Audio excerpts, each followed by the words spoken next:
welcome to Bonjour Britain. We're here in Cannes for the 41st International Film Festival, and we're going to be broadcasting live from the rooftop of the Palais du Festival, where they screen all the major films. And it really is the most amazing spectacle, because this place is a bit like a sort of chic French version of Bournemouth most of the year, but then for 2 weeks of the year it becomes just the most amazing glitzy circus for the film world. Something like 40,000 extra people pour into the place, 3,000 of them journalists. And it really is the time, I suppose, that Hollywood kind of puts on its ritzy ball gown and flaunts itself. But it's posing with a purpose, because the movie moguls that come here come to hawk their wares. And something like 600 films are actually shown here in the course of the 2 weeks. It's also about the competitions, of course, and over the last few years, Britain is really emerging as a force to be reckoned with. And we've actually got 9 films that are up for awards this year. And over the last 3 years, we've actually won the most glittering prize, the Palme d'Or, for David Putnam's film The Mission. And Bob Hoskins won Best Actor for his part in the film Mona Lisa 2 years ago. And Bob is our special star guest this morning, and we're going to be talking to him in a little while. But just in case you're intrigued by the galleon over my shoulder there, let me tell you that it's not what it appears. It's actually a film prop, and it was made for a spectacularly unsuccessful film called The Pirates by Roman Polanski. And as I say, the film was a flop, but he donated the ship to Cannes, and they bring it here every year, and it's kind of used for parties and things now. Going across the harbour, we can see the old Cannes harbour, and really Cannes has been a sort of playground for the rich and the famous since the early 1900s. People like Scott Fitzgerald used to come here. And that beautiful building that you can see on the hillside there is in fact a 16th century clock tower. And if you're looking at the time, don't be worried. You do not need to adjust your watches, because of course we are live from France, which means that we're actually an hour ahead of you. Now, looking round the bay the other way, you can see what is basically the beach front, La Croisette. And it's here that the beautiful people promenade during the day.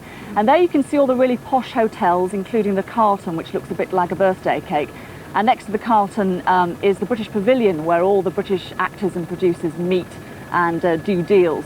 And it's really in the terraces and bars of the hotels along the front that all the wheeler-dealering takes place. And somebody estimated that something like billions of dollars worth of money actually gets changed hands in the 2 weeks of the festival. So it really is quite an incredible sight. Now, often when the big stars fly into Calais, because of the pressures of film work, they don't actually have time to stay here very long, and the most you ever see of them is actually at a press conference. For instance, last week, in the course of one day, Ben Kingsley flew in from filming in Budapest and came over here for a dinner in his honour, and then actually went in, watched a film, his film Pascali's Island, sat down in the auditorium. As soon as the lights went out, he got up and went back and actually never saw the film. And but anyway, the big American star in town last night was Robert Redford, who is here to promote his latest film, which is called Milagro Beanfield, which he's directed. And he arrived here at the Palais du Festival in true superstar style. There we see him with his co-stars Melanie Griffiths and Sonia Braga, arriving at the steps for the opening. He gave a press conference where he said why it was that he'd actually come to Cannes, as if we couldn't guess. I came this time because I was asked and I was told it was very important for me to come, and because the film means a great deal to me, and I wanted the film to receive the right kind of attention, and I was in the neighborhood. Can we know what you were doing in Russia? I was in Russia because I was asked to take my films over, 8 of my films over, and it was an honor. And I was asked also by the Soviet Academy of Sciences to come over to speak about an environmental issue. I was asked to go to 3 cities, Moscow, Leningrad, and Tbilisi. And in each city there was a retrospective of 8 of these films, and I was asked to speak to the Soviet filmmakers and to meet the public, and I was told it was the first time that a single person had been asked to bring their films over. And that was it. And he's not looking at all bad for 50, is he? Anyway, the big British star in town at the moment is Bob Hoskins, who's just co-written and directed his first film called Raggedy Rawny. He's with us this morning, and we're going to be seeing a clip from the film and talking about that a little bit later. But good morning to you, Bob. Morning. The Brits really do seem to have arrived in Cannes, don't they? Oh, yeah. Well, it's becoming sort of second. It's becoming like the Isle of Wight here, so, you know, it's that extra bit of England. Yeah. But why is it? I mean, the British film industry really does seem to have taken off over the last couple of years. Do you think that the Brits have been really making a concerted effort to get things off the ground? Yeah, I think there's a kind of, it's quite a big revival in British cinema. Not because there's more money about, but because I think that the theatre is having a bit of a doldrum. And so theatre directors and that sort of talent is going into cinema, so the dramatic value of what we're doing, the standard, is risen. Also compared with the kids that are coming out of pop videos and commercials and that. So dramatically it's enhanced, and sort of visually it's enhanced as well. Cannes got great memories for you, hasn't it? I mean, 2 years ago winning Best Actor, it was brilliant, wasn't it? And you a bit of a shock as well, wasn't it? Absolutely, yeah. I actually turned up here with garden dirt on my fingers. Because you were at home, weren't you? Yeah, I was in the garden playing with the kids. So you just didn't think that you had any chance? No, they said everybody said, if you've won, we'll know by Sunday, and we can fly out, and there was plenty of time. But I didn't hear on Sunday, so I thought, oh, I haven't got it. So I'm in the garden with the kids, and they find get Linda, get a dress, get your tuxedo. There's a car outside the door, fly here. You know, and well, that was it. We got changed on the plane. They didn't have anywhere to wash on the plane. No water in it. It was just this private jet. I'm saying, I've got dirt on my hands. I've got to go and get a prize. And we got to Nice, and there was a racing driver there with two Outriders. Yeah, you know, with all the sirens going. And it took us, well, it usually takes 45 minutes to get from Nice to Cannes. It took us 11 and a half to get here. I was terrified. Anyway, we come running up the steps, got on the thing, and they said, you're too late. You're too late, it's gone. Neil's got it for you. And I said, well, some bird come up and said, here's your prize. Oh, thanks. You know, what do I do now? So you better go through there. And I walked down, there I am in front of 2,000 Frenchmen. Yeah. And I said, oh, he's turned up, yeah. Brilliant. Roland Joffe was a bit fed up because he'd been up all night making up a speech in French and he never got a chance to say it. Well, we hope that you do it again this year, Bob. We're going to talk about the new film in a moment, but right now we're going to take a short break. Join us again in a moment, live from Cannes.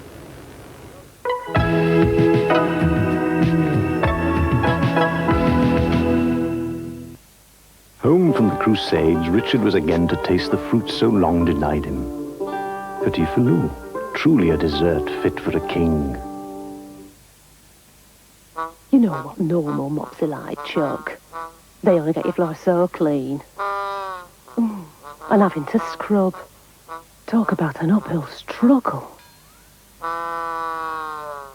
The new Swop Mop from Ewbank is about to change all that.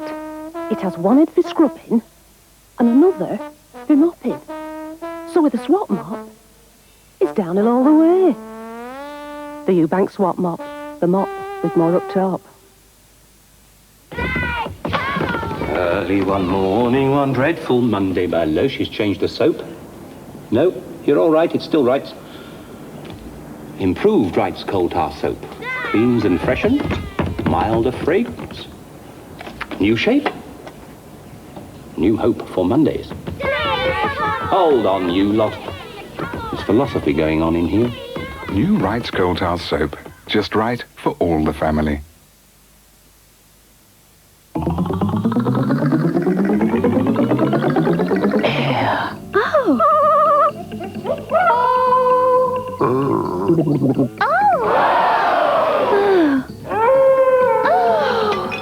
Now there's even more O in an Aero.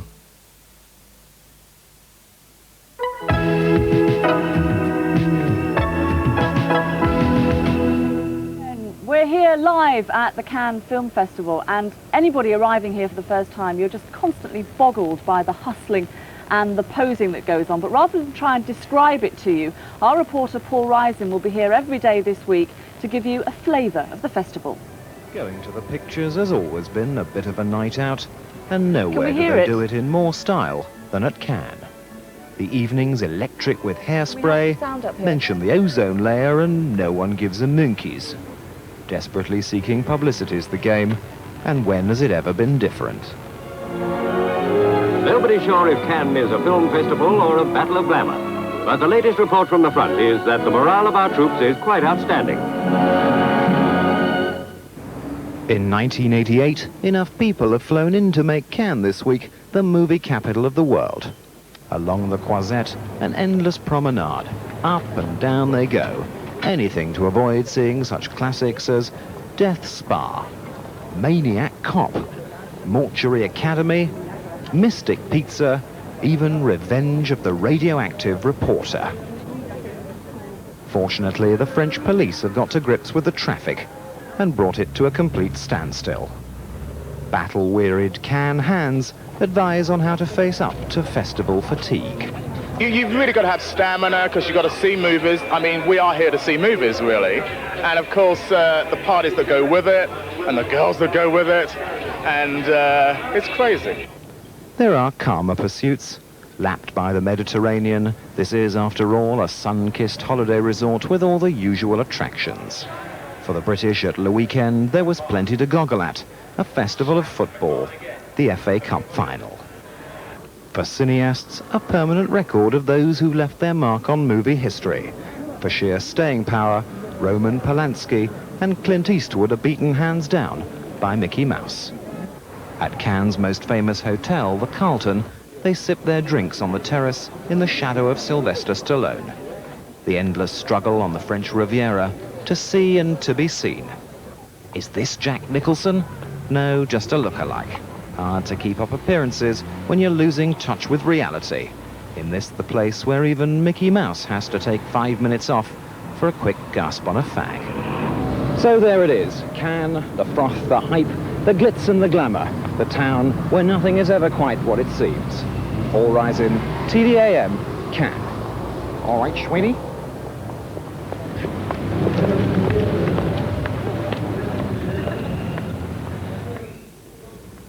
She was a Marilyn Monroe lookalike, I have to say. Bob Hoskins is with us. Seeing her, actually, I mean, have you ever seen such a collection of beautiful people in your life as you get here? Yeah, it's wonderful. I know. And there's so much freeloading that goes on as well, isn't there? Oh, yeah. Constant partying.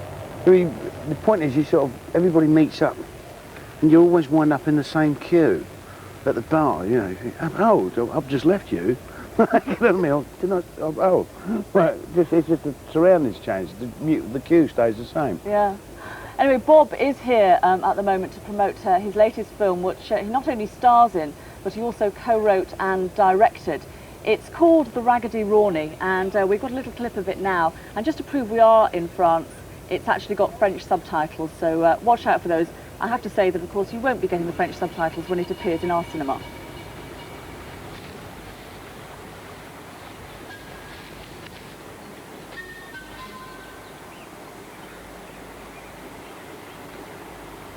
What you want?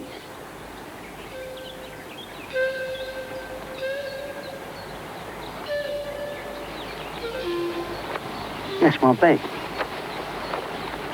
What? Here. Right. Come here. Right, come here, you little cow. Come here. Come here. Give me that bag back, you little cow.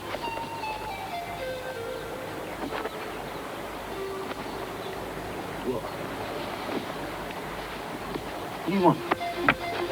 Oh, fish. There's fish in it. Is that what you're saying? There's fish here? All right, all right. Blimey, there are fishes, man. Here, look. There's one going for you. He's done it. Look at that. Bob, seeing that, for anybody at home who obviously hasn't seen the film, it looks kind of strange. I mean, can you give us an idea of what it's all about? Yeah, it's based on an old gypsy legend that happened around the actual story took place around the time of the 100 Years' War, you know, and a kid went on the run from the army, and he joined up with a band of gypsies, and they eventually found out he was a deserter, And I said, you know, on your bike. And a few weeks later, this mad woman turned up. And they called her the Rawnie, the Raggedy Rawnie. And a young girl in the camp took the Rawnie in and looked after her for 20 years. And then had a couple of kids, and nobody could figure this out. And then sort of, the Rawnie was eventually killed, and they found out it was this young soldier. But for 20 years, he'd lived as a woman, a mad woman. Even his children didn't know. Extraordinary. I mean, and did you decide when you'd heard that story that you wanted to make it into a film and direct it yourself? No. It was. I was in Australia talking to Bob Wees, the producer, and we were talking about, you know, ideas about things to do. And I talked to him about that. He said, right. So give me a script, you direct it, and we're doing it in Czechoslovakia. I said, what? and then I met Nicole de Wilde, and I told her the story. She said, right, bosh, and she wrote reams and reams of stuff. And I had to buy another suitcase and bring all this stuff home. And then I turned around to a mate of mine and said, I've been asked to direct a film. He said, don't panic, we're coming with you, don't worry. You know, so I mean, I wrote the script. And then Anne Maid said, what's this script you're doing? I said, well, yeah. And they, yeah, right, we're doing it. Ah, are we? Right. You know, and that was it. You weren't a bit daunted by the idea of suddenly being a director then? Well, no, it was like the whole crew and sort of the cast were all really old friends of mine. Like the villain of the piece was the best man at my wedding. My mate in the film read the lesson in the church at my wedding. John Tame sang the song and wrote half the music, you know, in the church. So and nearly everybody in it. Like Dexter Fletcher, I've known him since he was 11. One of the strong storylines in it involves a Down syndrome boy, and there are a couple of other people who have disabilities in the film. And I wondered if that was something that you consciously decided to do, to include that story in. Oh, yeah. Well, it needles me, really, because like, we keep the streets tidy and lock them all away. Well, we're not doing ourselves a favour, because as a kid, a child, I've got kids, how are they going to learn about compassion if they're never allowed to come in contact with the unfortunate, you know? You help a blind lady across the road, you feel better. And that's, you know, they're a part of society. They should be a part of society. You shot it, as you say, in Czechoslovakia. Did you think you gained anything by shooting it there, rather than just kind of mocking it up in England? Oh, yeah. Well, the point is, we was English, you know. We never had armies marching through our streets and blowing up our houses, except, you know. And out there, not only did they suffer Hitler, they suffered Stalin and all. And they're still getting a bashing now. And the sort of emotional feeling of doing it. There's one scene in it where little Stevie Fletcher, he's hidden in a barrel of water. And this Barbara, this old woman, came up to me. She said, I'm in this scene. Oh, are you? She said, my brother's been in that barrel. Like, she's been in that situation. It actually happened? Yeah, and I said, well, you're in the scene. And there's Gorn playing the villain, Gorn Granger playing the villain. He's the sweetest man on earth, like, he's playing this hard soldier. And just her not saying a word, just feeling it, we nearly went up in tears at the end of it. It is a very emotional film, actually. I mean, some of the scenes really take your breath away. Do you think people will be able to cope with this trauma of it? Well, I don't know. It's like, this is the first time I've seen it in front of an audience. Like, we've all seen it, everybody involved in it. We've seen it. It's turned out to be a better film than anybody thought, really. You know, and the impact of it is incredible. But some of the people in the audience on Friday were just coming out, tears running down their face. I've had people walking up to me in the street and sort of just getting hold of me like this. It's all right. Oh, I'm all right, honestly. Well, it's very hotly tipped for an award, and it certainly deserves it. It's a brilliant film. Bob, it's been great talking to you this morning. Thanks ever so much, and good luck. I'm sure you don't need it with Raggedy Rawnie. Right now, we'll take a break.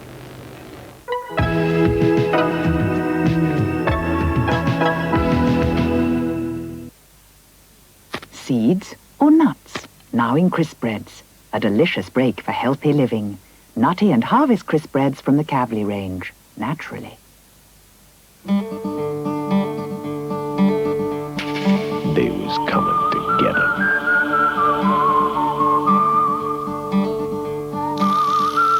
And if he was going out in style. To his daughter's place for supper. She'd be serving something from Bird's Eye Steakhouse chicken grills. Delicately seasoned natural wheat crumbs. Chicken sure don't come no tastier. Victuals over. Better check the horses. Bird's Eye Steakhouse, the bestest tasting meat in town.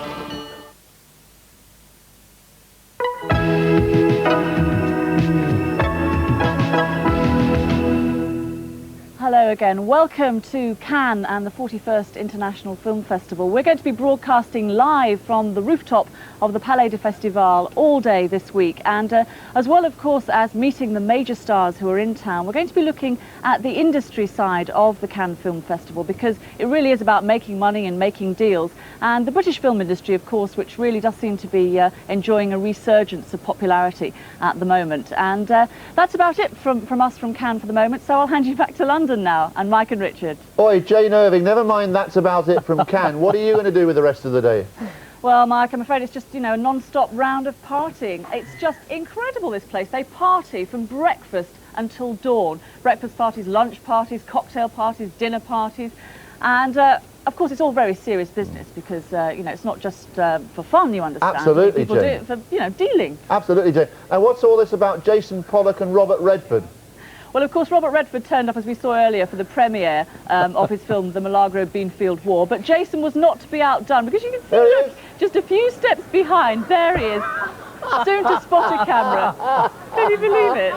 It's not wonderful? He's a legend, isn't he, in his own backyard, that Jason? I know, it's amazing. Yeah, now what do you got tomorrow, Jane? Well, on the programme tomorrow, we've got Natasha Richardson, who's appearing in a film called Patty Hearst, about the life of Patty Hearst, so that should be good. And tonight I'm off to the Sting party, so...